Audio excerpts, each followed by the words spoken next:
It's Thursday, April 28th, 2011, and this is Photo Walkthrough 165, Tutorial 22, Chapter 1. Hello and welcome back to Photo Walkthrough. On today's show we're going to be looking at an image that I used during a Well-Shot Imaging Open Day where I was doing a taster session on Lightroom. I've been doing a load of training with the wonderful people at Well-Shot. You can find their website at wellshotimaging.co.uk, where I'm going to be running Photoshop training and Lightroom training and creativity workshops. I've done loads of work with these guys. They're really, really good, and if you'd like to meet me in person, come along to one of my real life workshops. You can find those listed on the Well-Shot website there. What I was looking for on the day though was I was looking for images that would let me show off the capabilities of Lightroom, particularly its ability to recover lost shadows, to recover blown highlights, and to do wonderful black and white toning. So I was looking for colourful images with very strong shadows and highlights, and that was exactly what I found in this Tender Touch image that we're going to be working on today. Let's take a look. So to begin with, we're going to click on the image to select it, and then we're going to click the Develop button up at the top here to go into the Develop module, and we can just hide that top bar and this bottom bar now just to give us a bit more room so we can see what's going on. And I'm just going to press Command or Control I to remove that overlay. You can turn on and off some overlaid information about the image. I don't really need that over the screen all the time, so let's tidy that up. So this is the image. Now, as I said, I wanted to show that we can do quite a lot of work on highlights and shadows. So I chose something here that has got some shadowy areas and some sunlight falling onto, quite a light coloured white almost boat here. And I was also particularly drawn to the sort of faded lettering here on the boat. You can see that it's obviously a very well worn boat, and the lettering is sort of worn off, and there's this lovely patina to it.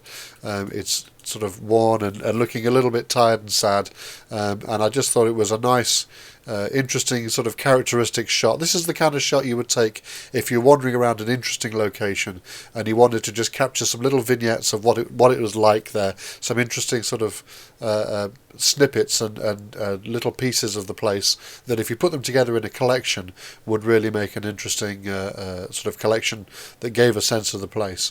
And the place where we were holding the open day was at a lovely little harbour in North Wales, which is where Well-Shot have their main offices. And so they've got all these boats out of the water up on stands, so you can see boats like this all over the place there, and this one particularly caught my eye. So what I'd like to do first of all is just try and see what we can do with recovering some of these shadow areas under the boat here, so that we can see interesting detail throughout the image, and also obviously try and correct some of this brighter areas, and then maybe turn it into something that's got a bit of character to it, because this boat in particular has got lots and lots of character. So I definitely wanted to try and bring that out, and we'll do some interesting work with colours on this image just to try and bring out some of that character. So to begin with, let's just try and do a little bit of work on the light here. And of course we've got sliders here in Lightroom that let us work on all of those light elements. And of course the exposure slider is the obvious place to begin. And we can see from the histogram here that at zero exposure compensation, our histogram does actually hit the right hand end of the histogram there. And if I mouse over this little triangle, we can see right away that we've got overexposed areas here. So we could just drag that exposure down a little until those little red areas go away, and that just corrects that overexposure a little bit. There wasn't much. Or alternatively, we could leave the exposure where it was and use the recovery slider just to pull the top end of the histogram in there. Now in this particular case, I think the recovery slider is the way to go. It doesn't work so well on skin tones. It can make people's skin tones look very bad, or if you've got a lot of overexposure, you're better off using the exposure slider. But for little bits like this, I think the recovery slider, if used gently, does a great job. So we can turn off that overlay now. We don't need that highlight overlay there showing us where the overexposed areas are. You can turn both that and the underexposure area on and off, by the way, by pressing the J key on your keyboard, and that toggles them both on and off. So you can see we've got some underexposed areas underneath the boat there. So let's just start trying to sort those out as well. I'll press J and turn those back on, and we'll start using the fill light slider just to bring some of that under the boat detail back. And if I turn off the J, you can see what that's doing. That's adding quite a lot of light underneath the boat. That again on images that have got a sort of strong contrast in them, particularly with skin tones, can make things look a little bit weird and HDR-ish. So rather than use too much fill light, what I'd like to do here is actually just do a little bit of dodging underneath the boat. So I will do a little bit of fill light there, but I don't want to go too far with it. So as well as some of that fill light, I'm going to grab the adjustment brush by clicking on this icon here, and I'm going to choose an exposure type brush, and I'm going to set that exposure to about +1.5, thereabouts. So 1.65 will do. Give myself a reasonably large brush, and I want my flow at about 50% here to so that it's not too hard a brush stroke to begin with.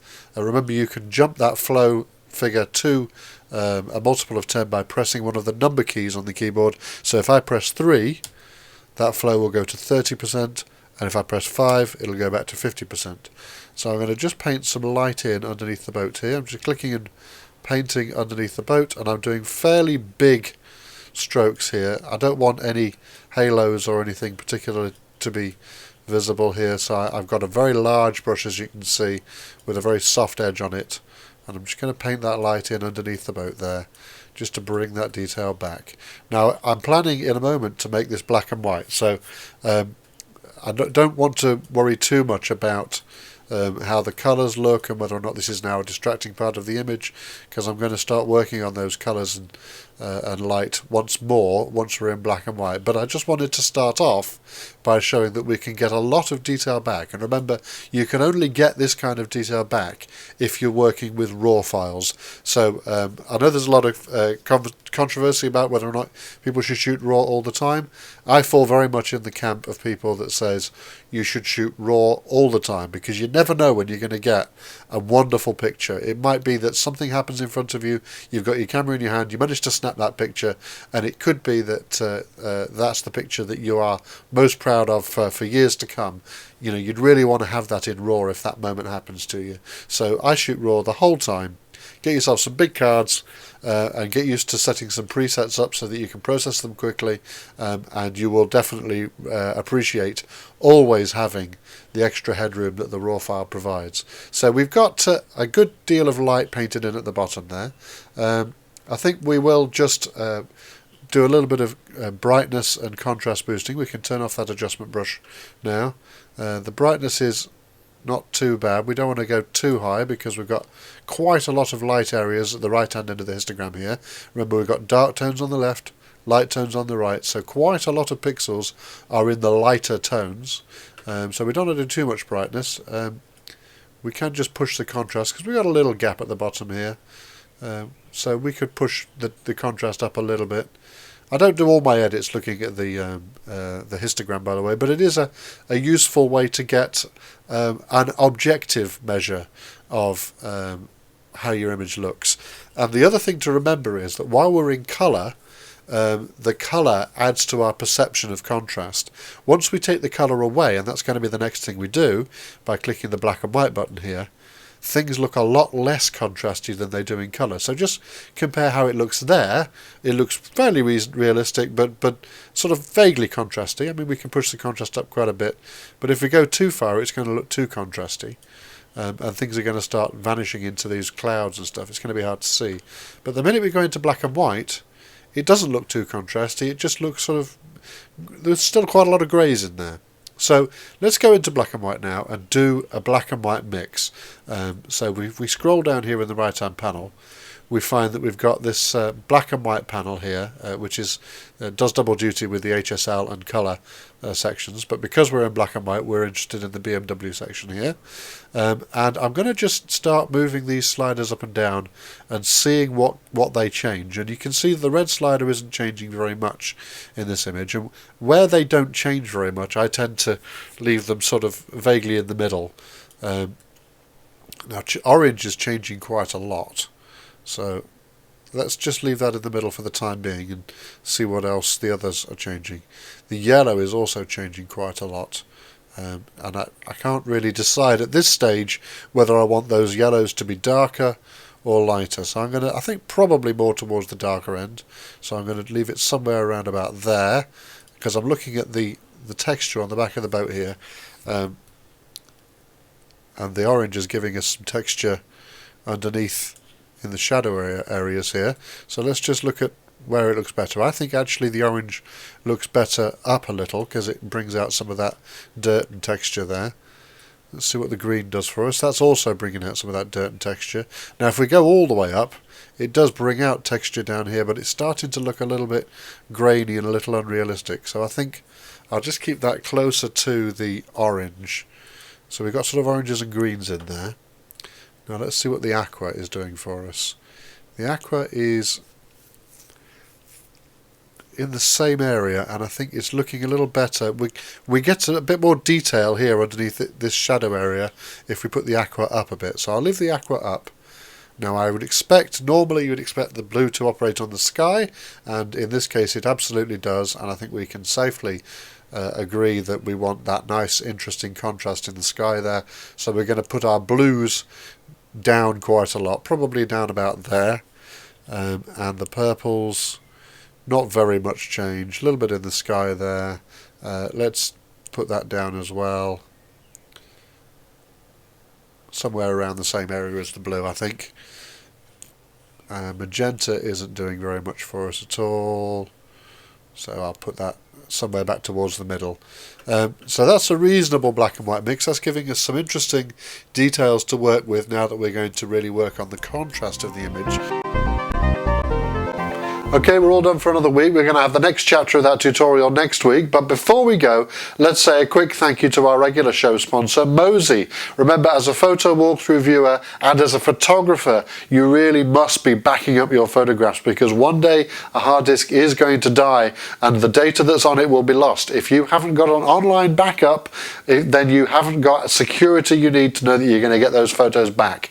Mozy is a fantastic solution because it installs a piece of software on your computer that will regularly back up the data. Whenever anything changes, you don't need to remember to do backups, it will do them for you. So anytime you're not using your computer and your internet connection, it will slowly be trickling anything that's changed back up to your Mozy site online, where the files are safe and secure. All of the transactions between your computer and the Mozy site are encrypted on the way, so your data is safe, secure, nobody can steal it. And of course, as a photo walkthrough viewer, you get a discount for Mozy. You get a 15% discount on Mozy Home by using the promo code PHOTO. Or if you need Mozy's professional package, Mozy Pro also gives you a 15% discount by using the promo code PHOTO15. Remember, if you've got data that you can't face losing, especially your photographs, you've got to do some sort of off-site backup, and Mozy is the way to go. Check them out at www.mozy.com and use those promo codes to get a 15% discount. Okay, thank you very much for watching. I will catch you in the next episode. See you then.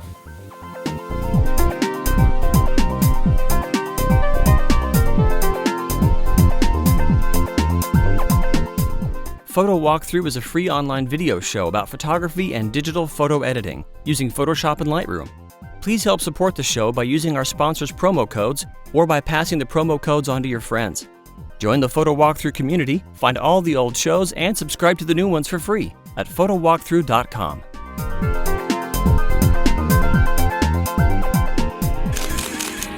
Photocastnetwork.com, your photography resource in the potosphere.